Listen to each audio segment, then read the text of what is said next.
राम मंदिर की तामीर से पहले बनारस की ज्ञानव्यापी मस्जिद को तोड़ने के ऐलान से मुल्क भर में फिर से बेचैनी पैदा हुई है। खबर मिली है कि 25 नवंबर को अयोध्या में धर्म सभा हो रही है। इसी बेचैनी के माहौल में शिवसेना ने एक पोस्टर जारी किया जिसमें बनारस की ज्ञानव्यापी मस्जिद को मिसमार करने का ऐलान किया गया है। शिवसेना के एक लीडर अजय चौबे ने इस पोस्टर को जारी किया है। इससे ये समझा जा रहा है कि 2019 के मुंह पर हिंदू मुस्लिम पोलराइजेशन की खतरनाक कोशिशें हो रही है। 2019 के इलेक्शन में हार जाने के खौफ से बौखलाए बीजेपी के लीडर और सेंट्रल मिनिस्टर गिरिराज सिंह ने अपनी ही पार्टी की मोदी हुकूमत को अल्टीमेटम दिया है कि हुकूमत अगर राम मंदिर के लिए ऑर्डिनेंस नहीं लाती तो आइंदा साल दिवाली नहीं मनाई जाएगी। उन्होंने कहा कि रामलला मंडप में है और हम बड़े मजे के साथ अपने घरों में रह रहे हैं। ऑल इंडिया खिलाफत कमेटी मुंबई की जानिब से लिए गए ईद मिलादुन नबी के प्रोग्राम में कायदीन मिल्लत ने इस बात का इजहार किया कि इस मुल्क में दोबारा खिलाफत तहरीक की जरूरत है। इसी मौजू पर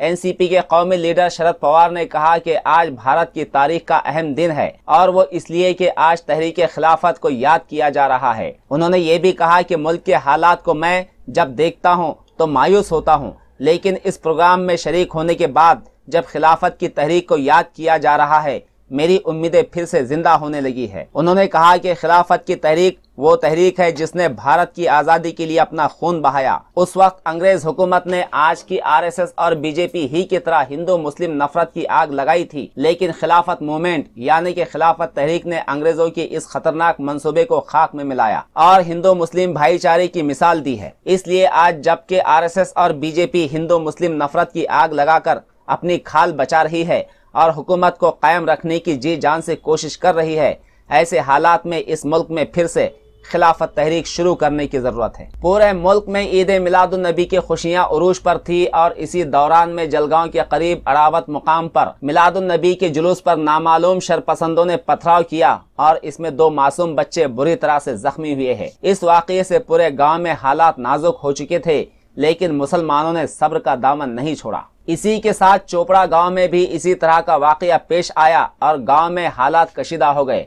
मामला सिर्फ इस बात पर बिगड़ा कि जुलूस के शरीक लोगों ने हरा बैनर लगाया और फिर मुखालफिन का खून खौल गया। हत्ता कि 2 समाजों में झगड़ा हुआ जिसमें कैलाश पाटिल की शिकायत पर तकरीबन 30 लोगों के खिलाफ केस दर्ज किया गया है। अहमदनगर में म्यूनिसिपल कारपोरेशन के इलेक्शन करीब है और इसी हंगामा खेज माहौल में कांग्रेस वर्करों ने कांग्रेस पार्टी को जबरदस्त झटका दिया। कांग्रेस पार्टी के 5 उम्मीदवार फॉर्म भरने के लिए गए और सीधे बीजेपी में दाखिल हुए। इस वाकये से कांग्रेस लीडर राधाकृष्ण विखे पाटिल को बड़ा झटका लगा है। याद रहे कि आइंदा 9 दिसंबर के रोज अहमदनगर म्यूनिसिपल कारपोरेशन के इलेक्शंस हो गए। 2008 में हुए मालेगांव बम धमाका मामले के मुलजिमीन पर कानूनी कार्रवाई किए जाने की मंजूरी स्टेट गवर्नमेंट ऑफ महाराष्ट्र ने दी थी, लेकिन इन 5 मुलजिमीन ने इसे हाईकोर्ट में चैलेंज किया था। लेकिन जस्टिस सावंत आइंदा 4 दिसंबर के रोज रिटायर हो रहे हैं, इसलिए 2 हफ्तों तक मामले की समाअत मनसूख की गई है। आदिवासियों और किसानों का मोर्चा समैया मैदान से आजाद मैदान पर दाखिल हो चुका है। फॉरेस्ट राइट्स और मिनिमम सपोर्ट प्राइस समेत ट्रिब्यूनल प्रॉब्लम्स, खुश्क साली और किसानों की खुदकशी जैसे मसाइल को लेकर किसानों और आदिवासियों का मोर्चा निकाला गया है। इस मोर्चे को गुलगुलान का नाम दिया गया है। वैसे तो महाराष्ट्र की देवेंद्र फडणवीस हुकूमत ने आज 1:30 बजे इस मोर्चे से मुलाकात का वक्त दिया था, लेकिन कोई पॉजिटिव रिस्पांस न मिलने की वजह से अब ये मोर्चा सीधे असेंबली की जानिब कूच कर रहा है। ये बात उल गुलान मोर्चा की लीडर प्रतिभा शिंदे ने बताई है। मराठा, मुस्लिम और धनगर रिजर्वेशन पर महाराष्ट्र सरकार और अपोजिशन में जबरदस्त हंगामा हुआ है। सरकार में बैठे मिनिस्टरों की जानिब से रिजर्वेशन पर अलग अलग बातें सामने आ रही थी और इस पर अपोजिशन भड़क उठा।